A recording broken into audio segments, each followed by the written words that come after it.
लोकांचा तो विचार करणं आपण सोडलं पाहिजे. ही पण आयडिया माझ्या मिसेसचीच होती की बोलकापट म्हणजे आपण जास्त बडबडतोय किंवा हे करतोय या हिशोबाने तिने मला मारलेला टोमणा होता तो, आणि तेच आम्ही त्याचं नाव दिलं आणि ते लोकांना इतकं आवडलं की लोकांनी अक्षरशः त्याला डोक्यावर घेतलं. मी जेव्हा पहिल्यांदा सुरुवात केली ना तर प्रत्येक घराण्याचा काहीतरी विरोध होता म्हणजे त्या लेडीजचा, म्हणजे तुम्ही असं कसं काय बरं ऍड करताय, हे करताय ते करताय.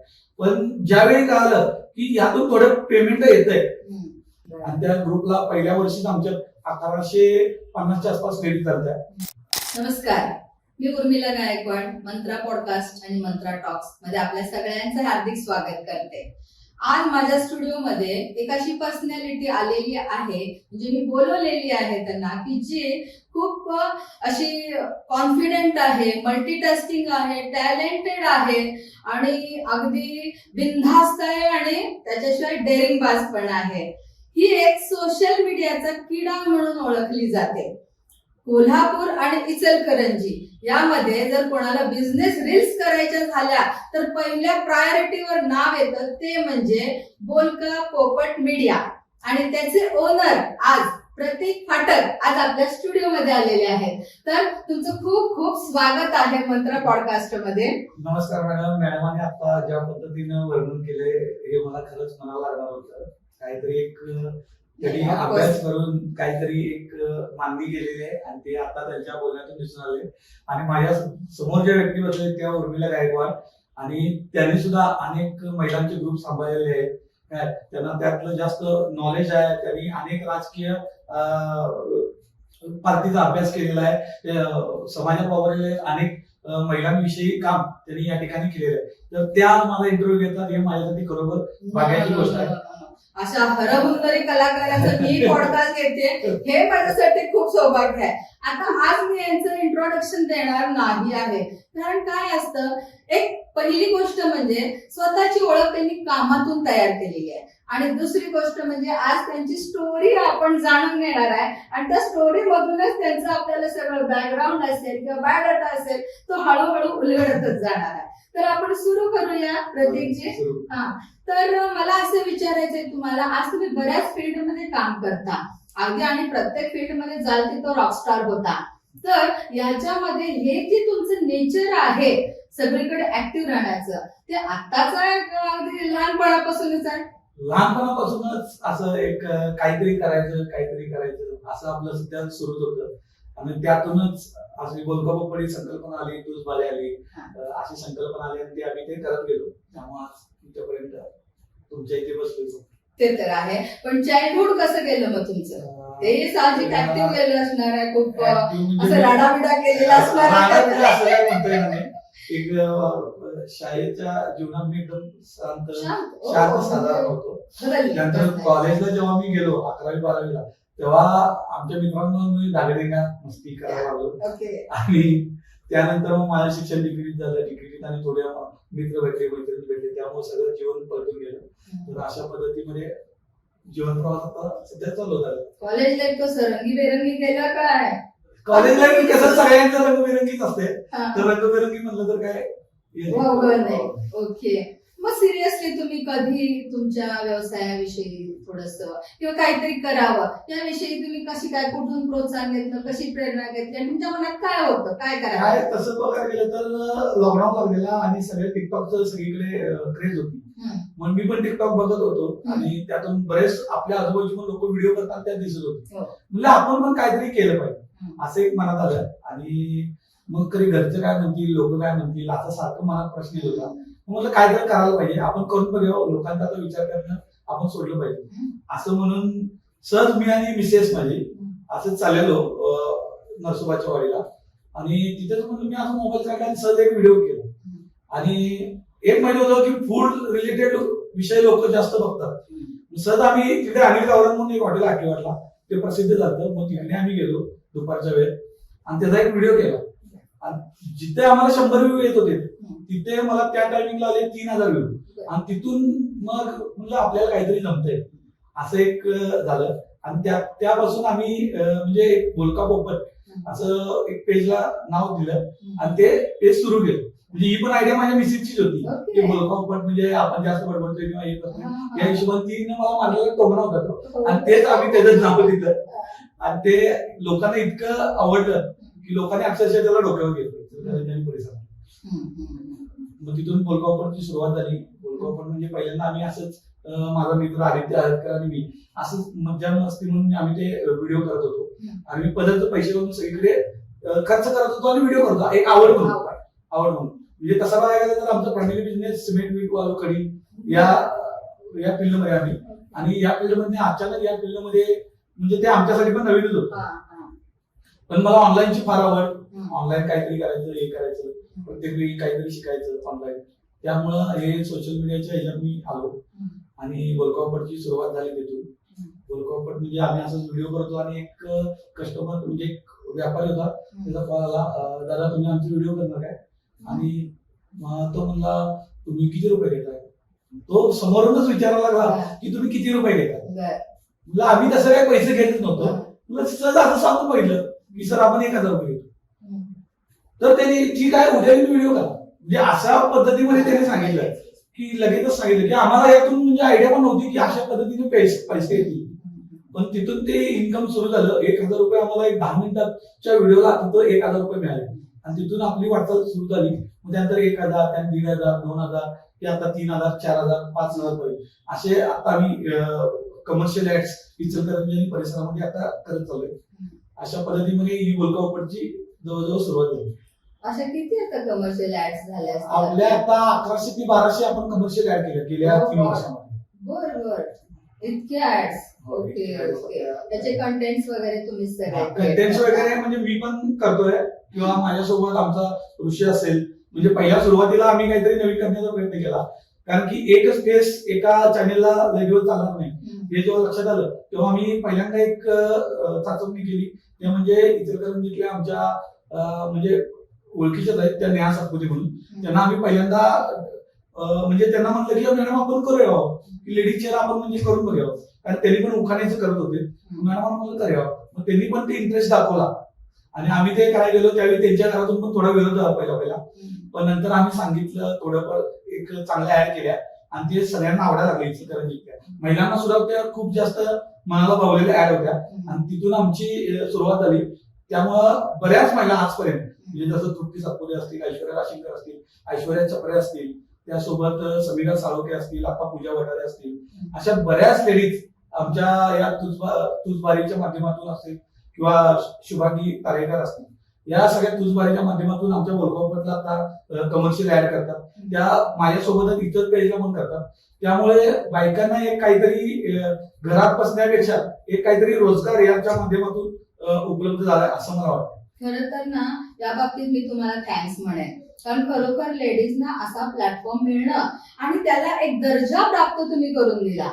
तर त्या मॅडम ते सगळं बरोबर असलं तरी अनेक घरात तरी बायकांना असं म्हणजे ऍड करायला वगैरे सोडत नव्हतं. म्हणजे मी जेव्हा पहिल्यांदा सुरुवात केली ना तर प्रत्येक घराण्याचा काहीतरी विरोध होता म्हणजे त्या लेडीजला, म्हणजे तुम्ही असं कसं काय बरं ऍड करताय, हे करताय, ते करताय.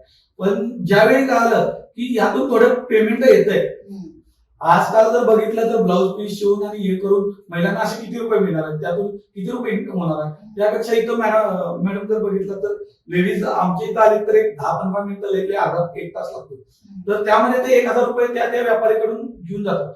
त्यासोबत त्यांना म्हणजे कॉन्फिडन्स पण आला, स्टेज डेअरिंग पण आले आणि त्यांना प्रेझेंटेशन पण एक मिळाले. आणि आमच्याच लेडीजना म्हणजे भरून अनेक म्हणजे प्रोजेक्ट येतात की तुम्ही असे व्हिडिओ करा, आमचे ते करा, ते करा. मग मला कुठेतरी समाधान वाटतं की बाबा लेडीजांना काहीतरी चालू आहे.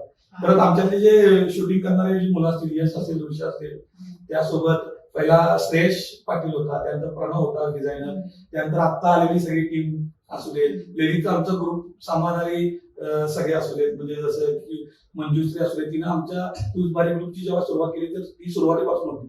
तर तिनं म्हणजे प्रत्येक लेडीजला समजून त्यांची फॉर्म म्हणून हे करून, कारण मी जेव्हा तिथे पहिल्या 5 ते 10 दिवस लेडीजच्या म्हणजे आम्ही ग्रुप क्रिएट केला त्यावेळी जेव्हा आम्ही तिथे बसतो त्यावेळी म्हणजे बायकांशी काय बोलायचं हेच नेमकं समजत नव्हतं आम्हाला.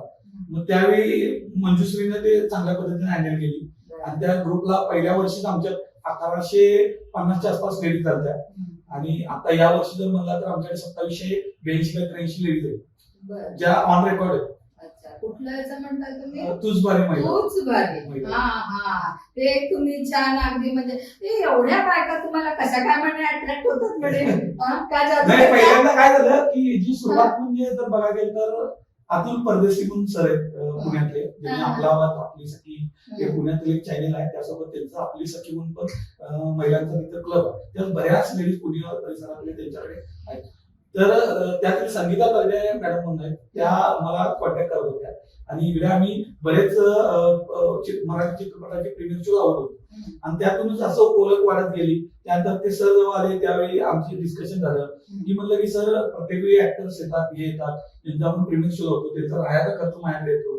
त्यासोबत ते इकडे आले तर त्यांना नरसोबाची वाडी न्यायला लागते, कोल्हापूरच्या याला न्यायला लागते, त्यांचा जेवणाचा खर्च असू दे, या सगळ्याचा भार माझ्यावर एकट्यावर पडत होता. मग मी सरांना सर म्हणलं गाडीत असताना की सर एवढं मला खर्च परवडत नाही, कारण मी प्रत्येक वेळी एवढे पैसे कुठनं खर्च करतो, तर त्यातून काहीतरी इन्कम पण नाही आणि काहीच नाही, नुसतं नाव करून करायचं काय, काहीतरी इन्कम असल्याशिवाय. कारण की इतके पैसे मी जर एक प्रीमियर शो लावायचा म्हणला तर हे अंदाजे जवळजवळ 50,000 ते 60,000 रुपये माझा खर्च होतो. मग त्यामुळे असं आम्ही 3-4 लावून बघितले, म्हणजे प्रत्येक वेळेला एवढे पैसे घालणे म्हणजे शक्य नव्हतं. मग असंच आमची चर्चा झाली आणि असं ते लेडीजचं क्लब तू इकडं चित्रपट करत जा, व्यापाऱ्यांना कनेक्ट होत जा आणि आपण त्या माध्यमातून स्पॉन्सरशिपच्या माध्यमातून इकडे चित्रपट, मराठी चित्रपट असू दे, हिंदी असू दे, आपण प्रीमियर शो करत जाऊ, असं त्यांच्या हातून आलं. त्यावर जरा मी अभ्यास केला असताना मला कळालं की नाही, यांचा लेडीजचा क्लब आहे आणि त्या माध्यमातून यांचं सगळं होतं. इथं जर बघितलं तर इथं लोकमत सखी मंच होता, पुढारी कस्तुरी क्लब होता, सकाळचं तनिष्क होतं, किंवा तुमचा सुद्धा छोटा सोशल क्लब माझा, म्हणजे तुमचा तरी पण होता ना, असं गावात खूप महिलांचे क्लब होतं. सोशल क्लब आहे. तर इथं चालायचं कसं, हा एवढ्या ग्रुपमध्ये आपण कसं टिकायचं, हा एक पहिला आमच्यासमोर आव्हान होतं. कारण समोर मातब्बर हे होते, खेळाडू होते आणि ते पण त्यांच्याकडे पैशाची पण म्हणजे ताकद होती आणि आमच्याकडे तसं काय नव्हतं. आमच्या याला जर उपयोगाला जर कोणाला तर सगळे सोशल मीडिया इन्फ्लुएन्सर, इचलकरंजी असू दे, कोल्हापुरातले असू दे किंवा कुठलेही जे सोशल मीडिया इन्फ्लुएन्सर, जसं की साऊंड सिटी इचलकरंजी असू दे, इचलकरंजी साऊंड असू दे आमचा, जसं सूरज असू दे, आमचा अलंकार असू दे, ऋषा असू दे, यश असू दे किंवा संकेत असू दे, या सगळ्यांनी मला एक आधार दिला. त्यासोबत आपला सर्वेज असू दे, असे बरेच आमचे जे माझे स्टाफ आहेत त्यांनी मला खूप आधार दिला या बाबतीत की आपण हे करू शकतो. जर आपण पेपर जर म्हणलं तर पेपर म्हणून बातमी द्यायचं म्हणलं तर एक दिवस त्याला 24 तास लागतो. आपण इथं 10-15 मिनिटात इचलकरंजीत वाजवू शकतो. ही आमच्याकडे एक सोशल मीडियाची ताकद होती आणि त्याचा आम्ही फायदा घेतला. त्यासोबत ऑल अबाउट इचलकरंजी म्हणून एक चॅनल आहे आमच्या कपिल दादांचं, त्यांनी सुद्धा मला यात सहकार्य केलं आणि त्या माध्यमातून आम्ही म्हणजे की आपण एक चालू करू आणि त्यांचा सगळ्यांचा साथ मिळाली आणि आम्ही सोशल मीडियावर व्हिडिओ करून आमच्या ज्या लेडीज होत्या त्या लेडीजांना व्हिडिओ करायला लावला आणि ते आम्ही व्हायरल झालो. आणि लोकांचा आमच्यावर विश्वास बसेल का नाही, कशा पद्धतीने चालली काही माहित नव्हतं आम्हाला. मग एक लेडीज आली, आम्ही काय करतो असं पेपरवर लिहून घेत होतो. लेडीज आली की तुम्ही एक अशा पद्धतीचा फॉर्म करा आणि असे करा. लेडीजांनी पण आम्हाला साथ दिली आणि म्हणलं की यावर अट्रॅक्शन जर म्हणलं तर लेडीजना गिफ्ट महत्वाचं असते पहिली गोष्ट. ते गिफ्ट आहे ना, तर ते गिफ्ट आम्ही एक असं निवडलं की बाबा पदाचे पैसे गेले तर जाऊ दे, पण अट्रॅक्शन जर करायला लेडीजना तर गिफ्ट चांगलं द्यावं. हा एक मुद्दा होता. मग मी आमची मंजुश्री तुझबारीची त्यांनी आम्ही सगळी परत आमच्या गायत्री मॅडम असू दे, त्यांनी सगळ्यांनी मिळून आम्ही ठरवलं की आपण एक काहीतरी प्रॅक्टिकल असं त्यांना द्यावं, त्यांच्या घरात राहील आणि कायम ते पूजा अर्चा त्यांना करताना एक त्यांना एक समाधान लागेल की आपण काहीतरी देऊ. आम्ही चौरंगपाड द्यायचा ठरवलं. चौरंगपाडमध्ये कोल्हापुरातील एक मित्र होता, त्याची ती फॅक्टरी होती आणि त्याला सांगून मग तो बहिरून मागून देत होता. मग ते आम्ही ते बघितलं आणि त्याचा आम्हाला खर्च बघा 620 रुपये. ते लेडीजचं आम्ही घेतलेलं 500 रुपये, तर आम्हाला तिथे घाला लागणार होते पदार्थ 120 रुपये. बरं, ते आणि ट्रान्सपोर्टेशन पण एक्स्ट्रा द्यायचं होतं आणि जीएसटी पण द्यायचं होतं. हे करत असताना आम्ही म्हणलं ठीक आहे, पहिलं वर्ष आहे, आपण काहीतरी खर्च करू असं म्हणून आम्ही ते केलं आणि 1150च्या आसपास लेडीज झाल्या आणि त्यांना आम्ही ते गिफ्ट दिलं. त्या लेडीजांना इतकं गिफ्ट आवडलं, त्यांनी प्रत्येक जण माझं आज सुद्धा त्या गिफ्ट म्हणून माझं नाव लिहितंय किंवा काहीतरी करते. दुसरा विषय झाला की यांना ऍक्टिव्ह ठेवायला पाहिजे, त्याशिवाय आपलं चॅनल पण चालणार नाही, इन्कम सोर्स पण आपला सुरू होणार नाही. आणि या लेडीजच आपल्या म्हणजे जर आता बीजेपीचं जर तुम्ही बघितलं तर त्यांनी महिलांनाच टार्गेट केलं. तर त्या हिशोबाने आम्ही पण ते महिला एक बिझनेसच्या माध्यमातून महिलांकडे बघितलं आणि ते बघत असताना म्हणजे मी आता काहीतरी केलं पाहिजे, या महिलांना एंगेजिंग केलं पाहिजे. मग बाकीच्या तुलनेत जर आम्ही बघितलं तर आमच्याकडे ज्या जॉईन झालेल्या महिला होत्या त्या साधारणतः यंग जास्त होत्या महिला किंवा मुली जास्त होत्या या आमच्या जॉईन झालेल्या. आणि त्यांनी एक वेगळ्या दृष्टिकोनातून, जसं आज कॉक्रोच पार्टीकडे वेगळ्या दृष्टिकोनातून महिला झाल्या, तसं एक यंग जनरेशन, जेनजी जनरेशन म्हणून आमच्या तुझबारी महिला क्लबकडे अनेक महिलांनी बघितलं. म्हणलं आपणच जर असं काहीतरी कार्यक्रम यांना एंगेजिंग केलं पाहिजे, डान्स मस्ती, दंगा मस्ती, फन सगळं असलं तर केलं तर या महिलांना त्यात इंटरेस्ट झाला हे मला आज दिसून आलं. आणि आम्ही महिला दिनानिमित्त पहिल्यांदा कार्यक्रम घेतला मराठा सांस्कृतिक भवन, कारण त्यांचं सुद्धा आम्हाला फार सहकार्य लावलं. आणि त्यातून आम्ही म्हणजे कार्यक्रम घेतला, त्यामध्ये 5 प्रकारच्या स्पर्धा ठेवल्या, मेहंदी, रांगोळी, मेकअप, फॅशन शो आणि डान्स आणि डीजे अशा पद्धतीने ठेवू. कारण शेवटला जर लेडीज जर डान्स करून एन्जॉय करून जर झालं नसेल तर त्या कार्यक्रमाला काय अर्थ राहणार. मग त्या उद्देशानं आम्ही तो कार्यक्रम घेतला. आणि जेव्हा कार्यक्रम झाला तेव्हा आम्हाला लक्षात आलं की बाबा आपले 5.5 लाख रुपये त्यात गेले, इन्कम काहीच नाही झाला, पण आपलं लॉस झाला. म्हणजे प्रश्न आहे की आमच्या सगळ्या स्टाफला पण माहिती आहे की काय 5.5 लाख रुपये लॉस झाला. कारण तिथं कार्यक्रमाची वेळ वाढल्यामुळे तिथे आम्हाला ऐन टायमाला जेवण पण करायला लागलं, त्यामुळं तिथं कार्यक्रमाला खर्च येणार होता तो जास्त आला आणि तिथं आमचा लॉस झाला पहिल्यांदा. मग त्या कार्यक्रमातून आमचं बऱ्याच ठिकाणी नाव झालं. मग त्यानंतर रंगमंचमी येणार होती, रंगमंचमी आपण केलं पाहिजे, आता कोण केलं नाही आणि आपल्या लेडीज जरी आल्या तरी आपल्याकडे मॉक होईल, त्या हिशोबाने आम्ही ते टार्गेट धरलं, मार्केटचा अभ्यास करून आणि रंगमंचमी करायची असं ठरलं. आमचे बजेट होते किंवा 50 ते 60 हजार रंगमंचमी आपण तेवढ्या बजेटमध्ये आपण करायचं. त्यामध्ये आम्हाला दीपनंदा हेरिटेजचे जे ओनर आहेत त्यांचं खूप सहकार्य लाभलं, की तुम्ही आमच्या इथे कार्यक्रम घ्या, काही अडचण नाही. मग त्यांनी आम्हाला सहकार्य केलं आणि आम्ही ते दीपनंदा हेरिटेज जेव्हा घेतलं आणि ज्यावेळी आम्ही त्याचे व्हिडिओ टाकले तर अंदाजे 3 ते 4 हजार आमची तिकीट सेल आउट झाली. म्हणजे ते आमच्या विचाराच्या पलीकडेच झालं. म्हणजे एवढ्या लेडीजची स्ट्रेंथ पण त्याच्यासाठी कामाला आली, सगळे पेजेस कामाला आले. त्या स्वतःच एक इनबिल्ट सोशल मीडिया असतात की त्या कमीत कमी एक लेडीज 100 लेडीज पर्यंत. आणि हा कार्यक्रम लेडीज साठी मराठीत असल्यामुळे ना गावातील किंवा कुरुंदवाडीमधील आपल्या उपरीतील अशा सगळीकडच्या लेडीज त्या कार्यक्रमात सहभागी झाल्या. जवळजवळ 4-4.5 हजाराचा मॉक होता आणि अक्षरशः म्हणजे आमच्या डोक्याच्या पलीकडे गेलेले की ही गर्दी कंट्रोल कशी करायची आणि काय करायचं, कारण की आम्ही ते तेवढं टार्गेट धरलंच नव्हतं. आम्हाला वाटलं की 2,000च्या आसपास लेडीज येतील असं होतं आणि ते अचानक इतक्या मोठा प्रतिसाद लाभला आणि प्रचंड नाव झालं ग्रुपचं. त्यानंतर आम्ही ते मूवी दाखवणार असं कन्फर्म केलेलं. मग त्यातले आम्ही 5 मूवी दाखवणार असं कन्फर्म केलं, त्यातले 4 दाखवल्या आणि एक कार्यक्रम घेतला जो की वॉटर पार्कला घेतला, त्याला पण पहिल्यांदा उत्स्फूर्त प्रतिसाद दिला. आणि तेवढ्यात दुसऱ्या वर्षी आपण म्हणलं त्या पद्धतीच गिफ्ट द्यावं.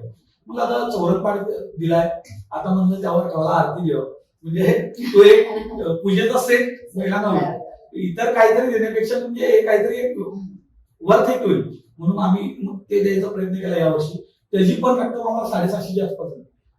मग आम्ही यावेळी काय केलं की बुकलेट काढलेलं त्या प्रत्येक व्यापाऱ्यांचा आम्हाला त्यात आम्ही 3,000 रुपये 5,000 रुपये असे ऍड घेतले, 7,000 रुपये असे ऍड घेतले. मग ते स्पॉन्सर घेतलेले आणि त्याच्यातून जे पेमेंट झालं ते आम्ही गिफ्टसाठी वापरलं महिलांना. कारण महिलांनी 500 रुपये ही रक्कम वाढवून पण चालत नाही, कारण की महिला तेवढे अट्रॅक्शन होणार पण नाही जर रक्कम जास्त वाढली, म्हणून ते 500 रुपये ठेवले आम्ही. आणि त्यातून ते गिफ्टसाठी जर बघितलं तर आम्ही यावेळी ते चांदीचं कोटिंग असलेलं आरतीचं ताट असं आम्ही ते मागवलं राजस्थानवरून. आणि आम्ही पहिल्यांदा 1500 याची ऑर्डर दिलेली, पण ते 1500 जर बघायला गेलं तर आमचे 4 दिवसात म्हणजे खतम, एवढ्या बायकांनी नोंदणी केलेली. म्हणजे आमचं एक टार्गेट होतं की आता काय 2,000 आपण, पण आपला स्टाफ म्हणलं सगळा की आता एवढ्या लेडीज झाल्या तर आपण घेतलं पाहिजे. मग हे करत असताना आमच्याकडे आता 2780च्या आसपास लेडीज आहेत ज्यांना आम्ही ते गिफ्ट पण दिलेलं आहे, सगळं त्यांना दिलेलं आहे. आणि त्याची नोंदणी बंद झाल्यावर पण अनेक लेडीज झाल्या आमच्याकडे की माझी नोंदणी करून घ्या, पण द्यायला गिफ्टच नव्हते, त्यामुळे आम्हाला ते नोंदणी करून घेता आले नाही. एक लेडीज म्हणल्या की तुम्ही आमची नुसता नोंदणी करून घ्या, आम्हाला गिफ्ट राहू दे. पण या अशा पण लेडीज आहेत ज्या आमच्या या ग्रुपमध्ये सहभागी आहेत. महिलांचा इचलकरंजी परिसरातील महिलांचा आम्हाला खूप मोठा आभार लागला. यावर्षी पण आम्ही महिलांचा कार्यक्रम नाट्यगृहामध्ये घेतला. त्यात नुसतं फॅशन शो 32 ते 40 लेडीज होत्या आणि म्हणजे इतक्या मोठ्या प्रमाणात पहिल्यांदाच असा इव्हेंट इचलकरंजी झाला असं मला वाटतंय. आणि त्यानंतर रंगमंची या वर्षी तर जवळजवळ 4,500 ते 5,000 लेडीज होत्या. आणि या कार्यक्रमामध्ये सुद्धा इचलकरंजीतील इन्फ्लुएन्सर जी संघटना आहे किंवा जे इन्फ्लुएन्सर यांचा मला प्रचंड अभिमान आहे. त्यांनी मला पाठीशी राहिली आणि मी त्यांचा कायम ऋणी राहील इथून पण आणि इथून पुढे पण. त्यासोबत विजयालक्ष्मी ती होती अँकर, तिने पण मला सांगितलं तुझा कार्यक्रम आहे तर मी करणार. ती आता तुळजाभवानी मालिकेत जगदंबाचा रोल करते, तर तिने पण मला साथ दिली आणि ती पहिल्यापासून मला सांगते तू काय करतो आम्ही आहे तुझ्यावरती. परत चेतन दादा म्हणजे चेतन मोरे म्हणला तर कोल्हापूर फूड म्हणून त्याचं पेज आहे, ते कोल्हापूर जिल्ह्यातील पहिला फूड ब्लॉगर आहे तो, आणि तो पण मला काही मदत करत असतोय. त्यासोबत आमचा जर कोल्हापूर बकासूर जर म्हणला तो प्रचंड लोक त्यांना पण मला एक साथ दिली. टीव्ही सॅम असेल किंवा बाकीचे इन्फ्लुएन्सर असतील त्यांनी मला एक साथ दिली आणि त्यातून हे सगळं घडत गेले आणि यापुढे हे असं वाढत जाईल असं एक आम्हाला वाटतंय. आणि नक्कीच आम्ही महिलांसाठी असे कार्यक्रम असे प्रोग्राम आम्ही राबवत जाऊ. जवळजवळ म्हणलं तर आज इचलकरंजीला इतका मोठ्या प्रमाणात लेडीज असणारा आमचा एकमेव क्लब आहे असं मला तरी वाटतंय. हो आहे, डेफिनेटली आहे. तुम्ही त्यांची अगदी नॅक ओळखलेली आहे आणि त्यामुळे ते तुम्हाला प्रतिसाद देणारच, कायम देणार आहे. तुमचा पण साथ आम्हाला लावू दे अशी नक्की डेफिनेटली असणार केव्हाही. कारण तुम्हाला पण फार अनुभव आहे, या मॅडमांना पण फार अनुभव आहे या गोष्टीचा. कारण त्यांनी अनेक राजकीय पक्षांमध्ये लेडीजच्या प्रोग्राममध्ये काम केलेलं आहे, सामाजिक काम केलेलं आहे. त्यामुळे तुमचा पण आम्हाला नक्की असणार. वुमन एम्पॉवरमेंट हे पहिल्यापासून आता 22 वर्ष झालं काम चालूच आहे त्याच्यावर. पण आता मला आणखी विचारायचं आहे की आता हे झालं तुमचं तूच भारी आहे का तुमचा ग्रुप झालेला आहे लेडीजचा, किंवा आता बोलका पोपट मीडिया तुमची आहे चालू, त्याच्या व्यतिरिक्त तुमचे व्यावसायिकही काही उलाढाली चालू असतात.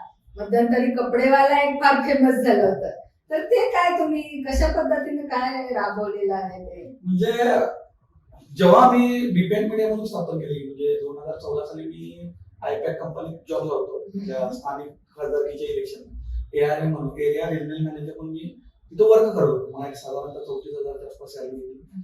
मग 2 मातब्बर इथले खासदार एकमेकाच्या विरोधात उभे राहिले. त्यात मी विरोधी पार्टीचे म्हणजे आता जे खासदार त्यांच्यासोबत म्हणजे विकास पंत म्हणून एक होती आयपॅकचे, तर त्यांच्या अंडर मी काम करत होतो. त्यातून मला म्हणजे पॉलिटिकलचं ज्ञान जास्त मिळालं की अशा पद्धतीने असते 2019 साली. त्यानंतर इथले जे आमदारकीला उभारलेले 2019 साली, तर त्यांच्या वारूनला पण मी एक काम केलंय. जावेद गड्डीकर म्हणून माझा मित्र होता, तो आणि मी म्हणजे असं आम्ही त्यात म्हणजे सहभाग नोंदवला त्यात आणि मदत केली. त्यातून ही सगळी एनर्जी आली की बाबा कशा पद्धतीने पॉलिटिकल कॅम्पेन राबवलं जाते हे. त्यानंतर खासदारकीसाठी काम केलं अनेकदा. त्यानंतर परत आमदारकी नगरपालिकेच्या इलेक्शनला आता जर बघितलं तरी 21 ते 22 कॅन्डिडेटचं आम्ही आता भाजपच्या असू देत किंवा इतर पक्षाच्या असू लोकांचे आम्ही काम केले. त्यातल्या जवळजवळ 80% आमचा विनिंग रेशो आहे. नंतर जिल्हा परिषद इलेक्शन आम्ही ते काम करत गेलो बीपीएन मीडियाची म्हणून. बीपीएन मीडिया म्हणजे काय लोकांना अजून समजत नाही की ते बोलका पोपट आणि कंपनी असं म्हणतो, पण बीपीएन मीडिया म्हणजे बालाजी पॉलिटिकल ऍक्शन कमिटी, म्हणजे पॉलिटिकल कॅम्पेन राबवणारी ही कंपनी म्हणून आम्ही बीपीएन मीडियाकडे होतो. यामध्ये मला बरेच की आमचा PFX असू दे किंवा आमचा ओम टेके असू दे, डिझायनर आदित्य शिंदे असू दे किंवा बाकीचे आमचे सर्वच मेंबर यांचा मला तिथं सहभाग लावा, सर्वेश असू दे किंवा सौरभ असू दे, यांनी मला त्या ठिकाणी साथ दिली आणि आम्ही चांगल्या पद्धतीचं कॅम्पेन इचलकरंजी परिसरात या पद्धतीचं कॅम्पेन पुण्या मुंबईला 5 ते 7 लाखामध्ये होते. ते आम्ही इचलकरंजीतल्या उमेदवारांना 1 ते 1.5 लाख रुपयांमध्ये प्रोव्हाइड केलं. आणि त्यात कॉलिंग असू दे, व्हॉट्सअप कॉलिंग असू दे, व्हॉट्सअप मेसेज असू दे किंवा बाकीचे व्हॉइस कॉल असू दे, या सगळ्या ऍक्टिव्हिटी देऊन त्यांचं ग्राफिक डिझाईन असू, मोशन ग्राफिक्स असू दे, या पद्धतीमध्ये एक चांगल्या पद्धतीचं कॅम्पेन देण्याचं कमीत कमी किमतीमध्ये एक काम केलं आणि त्याचा एक रिझल्ट आम्हाला चांगला आला. जवळजवळ आमचे 80% उमेदवार निवडून आले. एक हातावर मोजणे पण 4 ते 5 उमेदवारांचा आमचा पराभव झाला. म्हणजे हे मान्य करण्यासारखं आहे की असं काही नाही की आमचे एकदम छोट्या छोट्या मताच्या प्रकारे त्यांचा पराभव झाला. तर ते आमचं इलेक्शन कॅम्पेन चालू झालं. त्यानंतर तर यामध्ये काही तुम्ही असं कॉन्ट्राव्हर्शियल इंटरव्ह्यूज वगैरे घेतले का नाही? घेतले. कॉन्ट्राव्हर्शियल इंटरव्ह्यू झाले. तसं बाहेर गेलं तर आताच्याच आमदारकीच्या इलेक्शनला एक कॉन्ट्राव्हर्सी झाली फार मोठ्या प्रमाणात.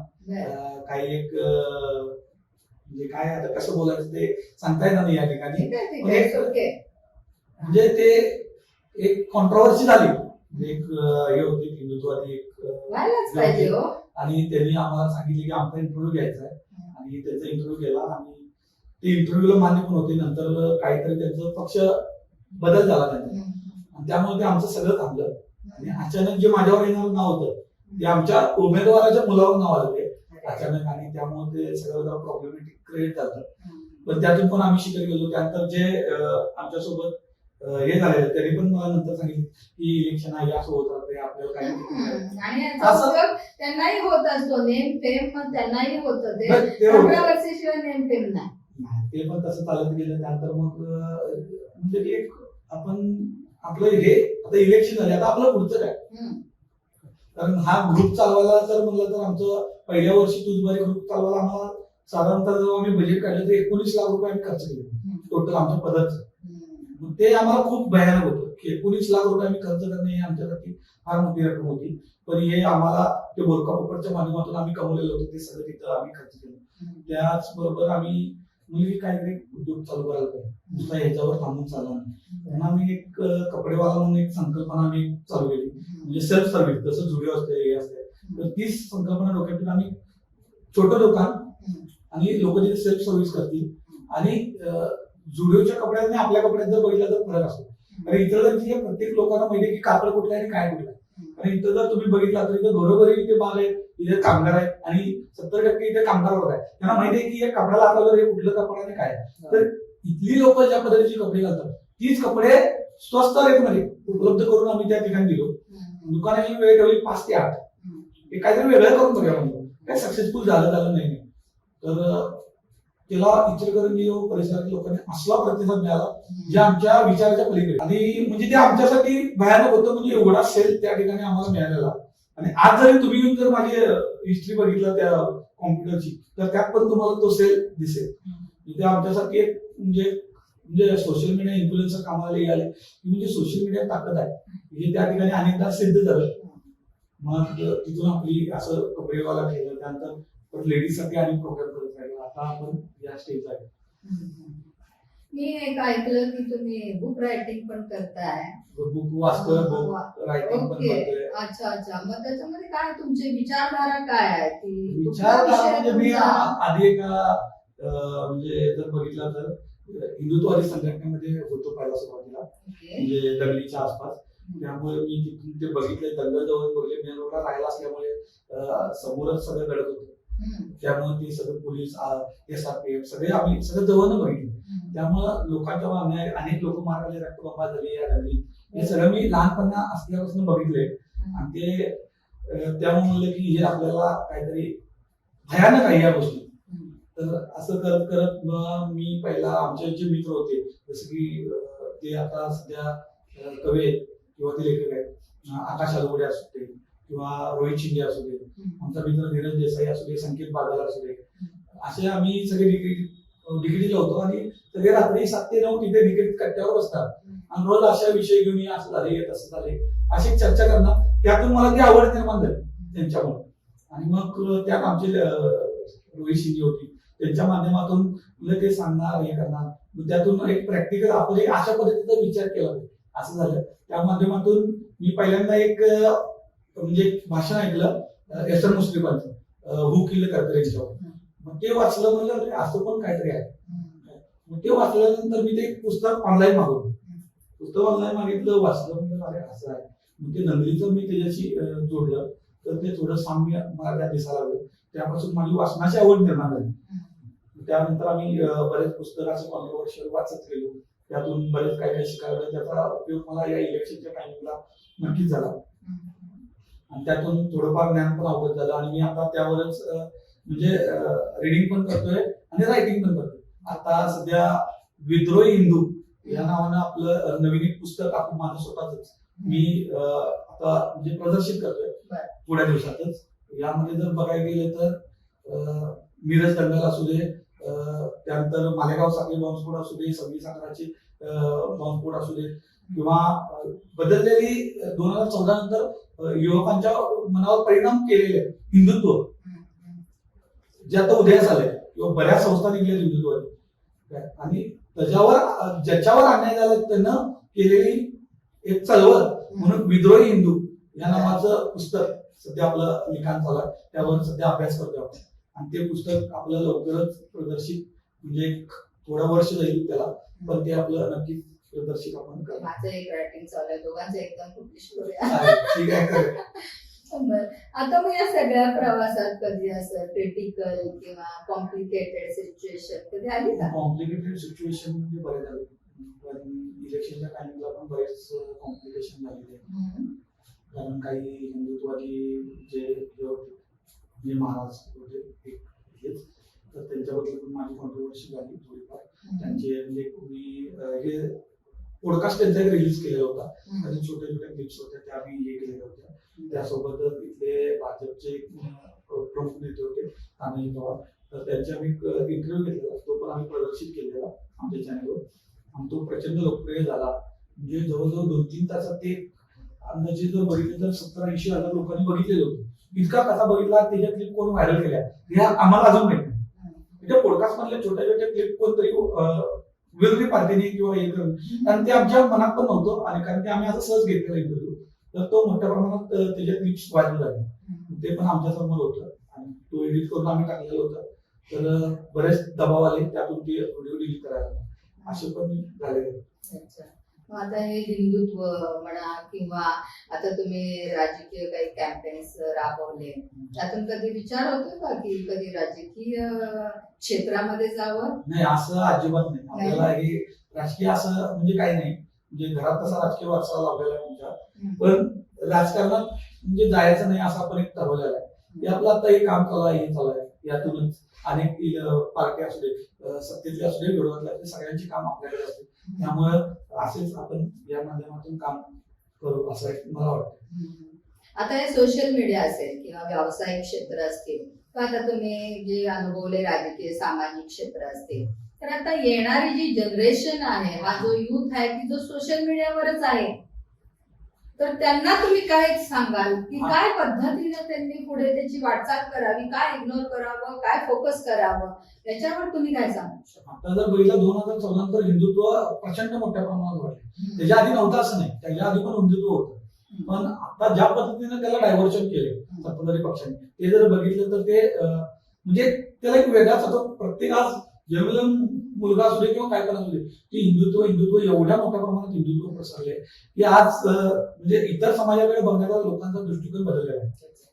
आणि हे खूप भयानक आहे आता देशासाठी. आणि बेरोजगारी असेल किंवा बाकीचे जे आहेत, तर आता सत्ताधारी पक्षांनी केलेला हाहाकार आहे.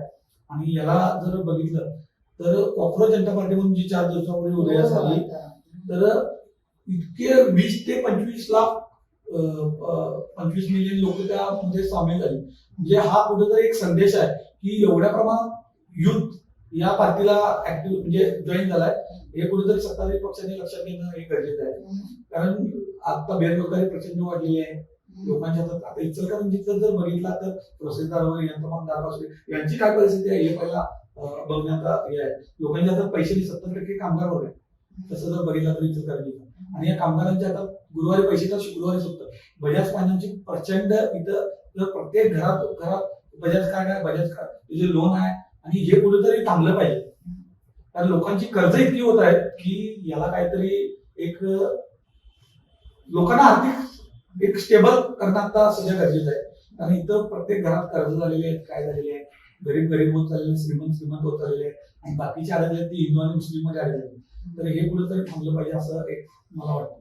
आणि यावरच माझं विद्रोही हिंदू या नावाचं पुस्तक मी आता लिहिण्याचा प्रयत्न करतो. युवा वर्गाला थोडक्यात म्हणजे थोडस फोकस्ड राहून आपल्या करिअर बद्दल थोडस सजग, आपल्या विचारसरणीवर जरा तरी अभ्यास केला पाहिजे. आपण कुठल्या दृष्टीने चालूय, काय चालूय, किंवा अनेक म्हणजे असं लोकांना भटकवण्याचे मार्ग पण आहेत आता सध्या इचलकरंजीमध्ये. अनेक म्हणजे दारूच्या आहारी गेलेले, जुगारच्या आहारी गेले, IPL बेटिंग तर आता सरासरीकडे चालू आहे.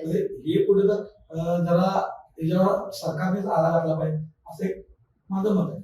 तर आता एक महत्वाचा प्रश्न मला विचारायचा आहे की तुम्ही सोशल मीडियामध्ये खूप काम करता, डीपली जाऊन करता, तर आजकालचा युवा वर्ग, मग त्याच्यामध्ये मुलंही असतील आणि मुलीही असतील, थोड्याफार मोहाच्या एक पॉप्युलर होणं किंवा पैसे मिळवणं या दोन्हीच्या दृष्टिकोनातून त्यांना पुढे जायचं आहे आणि त्यातून ते काहीही करायला तयार आहे.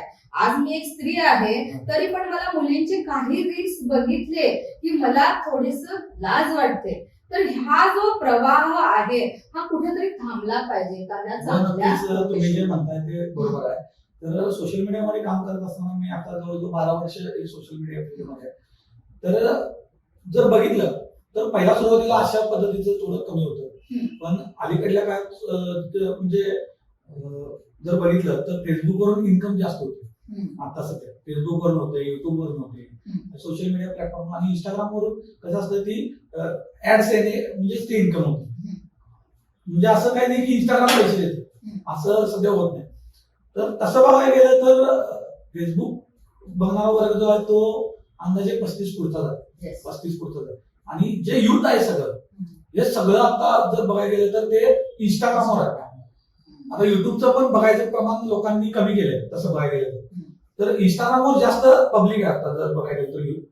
आणि इंस्टाग्रामनं नवीन फीचर काढलंय की सबस्क्रिप्शन हा नवीन काढल्यामुळे काय झालंय की समजा तुम्ही जर मला सबस्क्राईब केला की तर तुम्हाला माझे एक्सक्लुझिव्ह कंटेंट बघता येईल, अशा पद्धतीचा तो फीचर आहे. यामुळे काय झालंय की अनेक मुली, अनेक महिलांना तर न्यूड स्वतःच ते त्यांनी त्या एक्सक्लुझिव्ह मध्ये दाखवतात. त्याची 399 वगैरे फी घेतात. असे खूप अकाउंट आहेत इंस्टाग्रामवर. मुली यातून लाखो रुपये मिळवत आहेत. म्हणजे मुलींना त्याचं भानच राहिलं नाही की आपण करतोय काय. तर हे थांबणं, याला सरकारनेच काहीतरी निर्णय घ्यायला पाहिजे किंवा असं हे थांबणं शक्यच नाही लवकर. तर आजकाल जर बघितलं तर देशातच पैसे नसले का ते. दुसरी गोष्ट, महिला सगळ्या मुली याकडे अट्रॅक्शन झालेले आहेत. मुली असू देत, महिला असू देत, सगळ्या आज सबस्क्रिप्शनवरच पैसे मिळवायचे इंस्टाग्रामच्या. आणि त्यासोबत आलेले एआय असू दे, एआयच्या माध्यमातून तयार होणारे तुम्ही काय वाटेल तर तयार करू शकता आज एआयवर. तर फेक इन्फ्लुएन्सर लेडीजच्या अशा अनेक ज्या आयटी कंपनीमध्ये असू दे किंवा ज्यांना सोशल मीडियाचं नॉलेज आहे, यांनी ते एआय इन्फ्लुएन्सर तयार केलेत आणि त्यांना प्रक्षोभक तिथं दाखवायचं लोकांना, त्यांना सबस्क्रिप्शन किंवा फॉलोअर्स मिळवायचे आणि त्यातून पैसे जनरेट करायचे. असे एकेकाचे 4-4, 5-5 अकाउंट आहेत ज्या मुलींच्या नावाने आहेत, वेगवेगळ्या ह्याच्या नावाने आहेत. असं पण सध्या सगळीकडे जोरात चालू आहे.